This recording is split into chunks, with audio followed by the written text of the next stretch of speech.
We're going to look at what happened in Black pop culture in the year of 2005. Okay, all right. All right. So, are you ready? I am ready. Now, this is going to be a hard one, Vincent, because we've done it for every year so far, 2000 and 2002. Mm-hmm. So, for 2005, can you give a guess? You'll never guess this one. Okay. What was the top grossing Black film for 2005? You will absolutely never guess this one.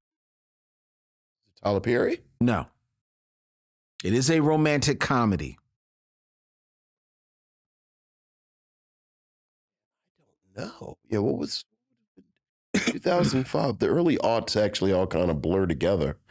Released actually in the February 11th of 2005. This film received positive reviews and was a box office hit, grossing $372 million worldwide, becoming the 10th highest grossing film of 2005, starring Amber Valletta, Kevin James, Eva Mendes. Oh, is this Hitch? And Hitch. Yeah. Okay. Will Smith. Yeah.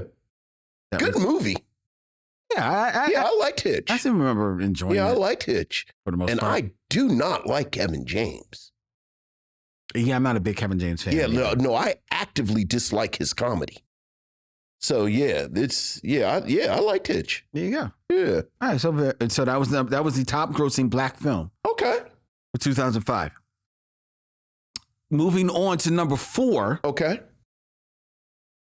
The People versus Michael Jackson. Okay. Mm-hmm. After a 14-week trial, Michael Jackson is found not guilty on all 10 felony and all 4 misdemeanor charges in a child molestation case.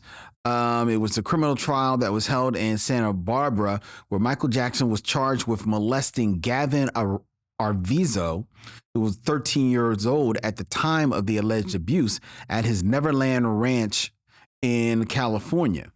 He had previously been accused of child sexual abuse in 1993. He denied the allegations and settled that accuser's civil lawsuit. After this trial, and with Michael acquitted on all accounts on June 13th, he never again returned to Neverland Ranch. Yeah. And spent the first several months actually after the trial living abroad in Bahrain and Ireland. Yeah. You remember the story of this trial. This was big. Of course. Just heartbreaking. The shame of it. Just heartbreaking all around. It really is a shame because the last part of Michael Jackson's life, probably conservatively the last 10, 15 years of his life. Yeah. It's all just this type of stuff, man. It's the hanging the baby out the window. It's the allegations. It's promising he's going to do these things and can't do them. You know, he's going to release this, can't release, going to star in this, doesn't happen. It's all just, which is so much like, you know, when he passed away, he was, you know, gearing up for the big tour that he was going to return on. And a lot of people, we were like, we'll believe it when we see it, because there had been so much, you know, stop and start with this guy. So we are filming, what is this, is this the 23rd? It's the 23rd. 23rd, which is the day after the 22nd. And the important thing about July 22nd is that is the anniversary of the release of my favorite Stevie Wonder album, fulfilling this first finale. And you know, this album he made, Stevie Wonder famously got into a car accident where he almost died. And then this is the album he released a year later. It's in the middle of his classic run, and it is moody and atmospheric and introspective, and it's got a lot of angles, and like, it's, when you think of Stevie Wonder, you kind of think of this brightness and openness, and this is a lot. And there's a song on there, "You Ain't Done Nothing," which is a very pointed kind of political song about Richard Nixon. Yes. The Jackson 5 are doing the background vocals. So I just discovered this week. Discovered. I'm like Christopher Columbus. That he was doing. They were doing No. that. Oh. What I'm about to tell you is what I discovered Christopher Columbus style. Like I discovered something that people have been talking about for 30 years. That apparently Stevie Wonder during this period had a session with the Jackson 5. Mm-hmm. So that it is part of Motown lore that it may be floating around a Jackson 5 album produced by Stevie Wonder. Oh, okay. During this period. Okay. And, like I said, I stumbled on this maybe last week. And like I said, sort of like you buy a blue car and then you just see a bunch of blue cars. Like I said, people, like I just found out. Mm-hmm. People have been talking about it for 30 years. Mm-hmm. But it just always makes me think about Michael Jackson and how I just think as he got bigger and bigger, regardless of your feelings on what happened with these kids, he just felt more and more isolated. And like I remember in Janet Jackson's docu-series, they kind of slipped in this detail that they couldn't get directly to Michael Jackson. Yes. Like I'm Michael Jackson's sibling, but I don't have a direct line to Michael Jackson. And I 100% believed it. So not so much he just, like I just saw him being more and more isolated. Yeah, but how much did and that alone? But that was him. Look, man, it was him. It was the machine. It was this one. It was that one. All I know is I was struck by this image of Michael Jackson in a studio with his brothers. Okay. And Stevie Wonder. Okay. And, kind of Motown and everything. And it just makes me so sad at the, and even at the court hearing. And you remember like the family swooped down on him. And it just always seemed to me like he summoned them.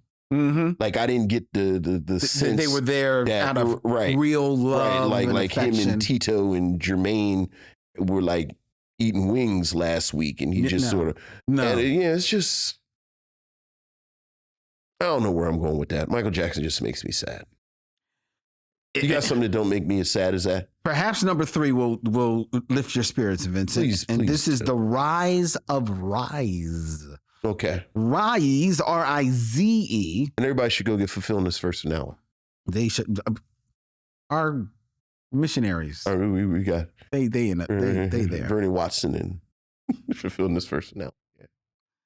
Rise, R-I-Z-E, is a documentary following an interview schedule of 2 related dancing subcultures of Los Angeles called clowning and crumping.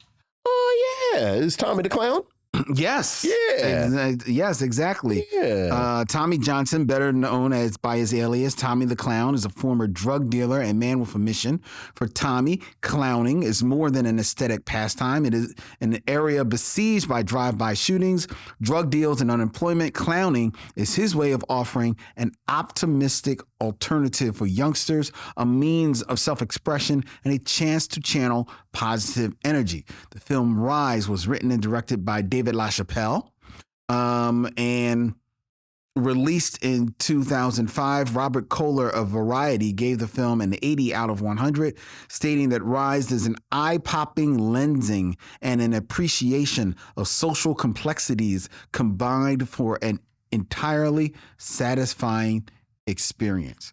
This is the reason I put this on here.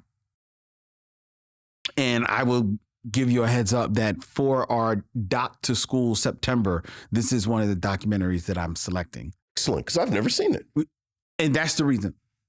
I've never seen it, but it was one of those documentaries that I've always seen, always knew about, always saw clips of, always saw the poster, the movie poster with like the dancers on there, and looked real intriguing. Now, looking at the posters, I always thought that, it's just another dance documentary, right? But then I think one day I had read about it and I was like, this is maybe a little deeper than that. But what I didn't realize is that how big this film was. This was actually a very heralded documentary that people like cult for. It's like more than a cult classic. It is one that people return to very, very often. And I wanted to give it some shine for 2005. Look, in the midst of Kendrick Lamar's victory lap, part of his flex was that he brought out Tommy the Clown. So yeah. This is very much culturally significant. Most definitely. So this is, this is where it starts. So Rise, the rise of Rise. Number two is also something that gave birth. Okay. In 2005. What was that? You saying give birth? I don't know. What was that? I don't know. I have no idea. Surprisingly graphic. Couldn't let it go, could you? I could. Go ahead.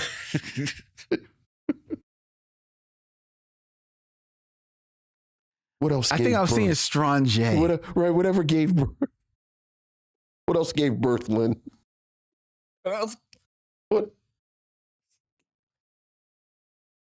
Woo! Summer episodes. We got to get to September so we can get more serious.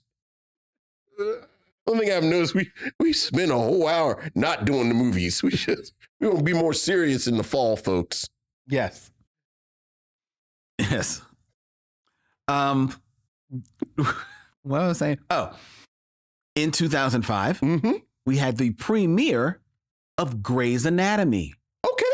The TV show Grey's Anatomy, the medical drama that focused on the personal and professional lives of surgical interns and residents and attendings at the fictional Seattle Grace Hospital. It premiered on March 27th, 2005. From writer Shonda Rhimes. Who developed the pilot and serves as the showrunner, head writer, and executive producer for this TV series that is still on the air today. That's right. Still one of the number one biggest shows on network television. Oh, Ms. Rhimes.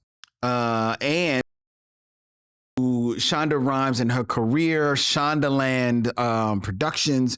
She would go on the show itself will go on to receive numerous awards, including Golden Globe Awards, 38 Primetime Emmy Awards, including 2 for Outstanding Series, and was also inducted into the Television and NAB Broadcasting Halls of Fame. Shonda Rhimes would also go on to produce the spin-off series Private Practice from this show, as well as the political thriller Scandal. Oh yeah. Remember that Scandal was a big thing. All 3 shows made Shonda Rhimes the first woman to create 3 television dramas that achieved the 100 episode milestone, which is a very big thing in the world of network television to reach 100 episodes, because back in the day, back in the 1900s, that meant that your show was guaranteed for syndication. It meant that in the early aughts as well. And Shonda Rhimes is still doing great big things now with Bridgerton on Netflix, along with Grey's Anatomy that is continuing on, and it started in 2005. Nice. Are you a fan of Grey's Anatomy? It was never really I'm not a big hospital show guy. Yeah, me neither. I've watched it.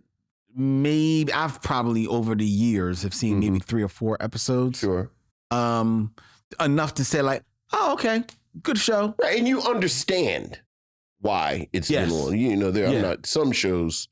You're like, how is this still on? People just falling asleep in front of the TV. I know, but Grey's Anatomy, you definitely see it. Yeah, you get it. You absolutely get it. Yeah. Get it. So shout out to them, and shout out to Shonda Rhimes. Shout out to Shonda Rhimes all the time doing that, girl. I ain't mad at you. And that was the number 2 thing from 2000. Okay. But the number 1 thing in 2005. Number 1 thing in 2005. And this is probably not necessarily specific to Black pop culture, Mm-hmm. but this had a huge impact on Black pop culture, white pop culture, Asian pop culture, any type of pop culture you want to name has benefited from this. And that is, The advent of YouTube. yeah, YouTube absolutely. launched February 14th, Valentine's Day, 2005, from 3 former employees of PayPal. Yeah.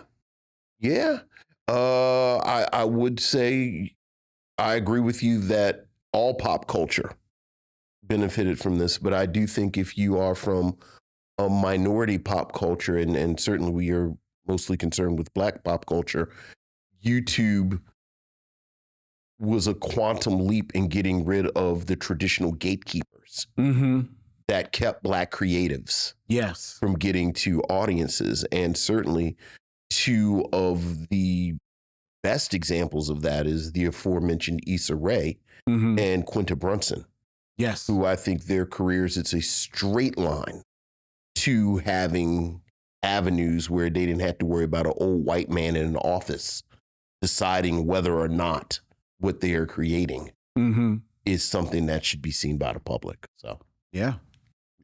And now when you think about the person who has the most, the biggest platform on YouTube right now is a Black man. Who you talking about? I'm talking about Shannon Sharp. Shannon Sharp, there you go. Club Shay Shay. There you go. So there you go. There you go. YouTube, ladies and gentlemen. YouTube, which as of January 2024, has more than 2.7 billion monthly users who collectively watch more than 1 billion hours of video every day. Yeah. It's an extraordinary resource. It really is. Day. Some are watching us right. I know. All right. Well, good list.